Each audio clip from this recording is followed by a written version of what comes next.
ప్రతిరోజు 5 గంటలకు లేచి కలర్స్ అన్నీ కూడా సర్దుకొని క్యారీ కూడా తీసుకొని ఒక గ్రామంలో ఒక పెయింటింగ్ 15 నిమిషాలు కేటాయించి అలాగా ఒక రోజులో 5 గ్రామాల వరకు నేను రీచ్ అవుతూ ఉంటాను.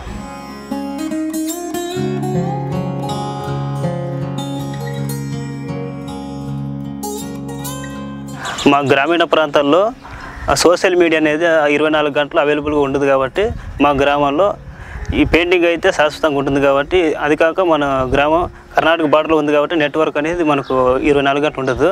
పెయింటింగ్ ద్వారా అయితే 24 గంటలు పెయింటింగ్ ఉంటుంది కాబట్టి ఆ యొక్క పెయింటింగ్ ప్రజల్లో తొందరగా అవేర్నెస్ తీసుకొస్తుంది అనేటువంటి ఉద్దేశం మీద ఈ యొక్క బొమ్మల ద్వారా గ్రామాల్లో కరోనా పెయింటింగ్ వేసుకుంటూ వస్తున్నాను.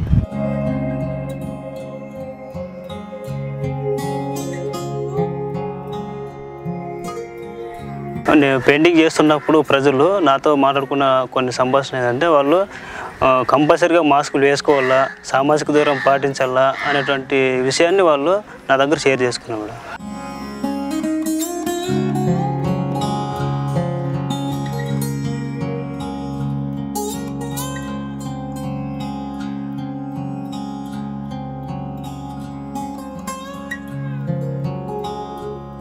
ఇప్పుడు అబ్బాయి ఫైన్ ఆర్ట్స్ కోర్స్ చేస్తున్నాడు. ఆ ఫైన్ ఆర్ట్స్ కోర్స్ కూడా మన ఆర్డిటి నుంచి హైయర్ ఎడ్యుకేషన్ గ్రాంట్స్ అనేది సపోర్ట్ చేస్తూ ఉన్నాము. మరి అబ్బాయి 4 సంవత్సరాల నుంచి ఇప్పటి వరకు కూడా చాలా విషయాల్లో ఆర్డిటి సపోర్ట్ చేయడం జరిగింది.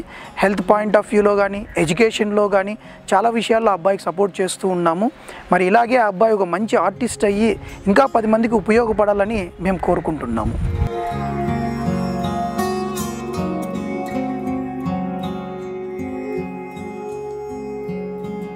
నేను ఈ పెయింటింగ్ నేర్చుకోవడం యొక్క ముఖ్య ఉద్దేశం, సమాజంలో జరిగేటువంటి ఏవైతే అరాచకాలు ఉంటాయో వాటిని కానీ, తర్వాత సమాజంలో జరిగేటువంటి ఈ యొక్క కరోనా కానీ, లేకపోతే మహిళలపై జరిగేటువంటి దారుణాలు కానీ, తర్వాత సమాజంలో ఎటువంటి దృక్పథాలు ఏర్పడినా వాటి మీద తొందరగా రియాక్ట్ అయ్యి అది జనాల్లో అవగాహన తీసుకురావడానికి యొక్క పెయింటింగ్ చేస్తూ ఉంటాను.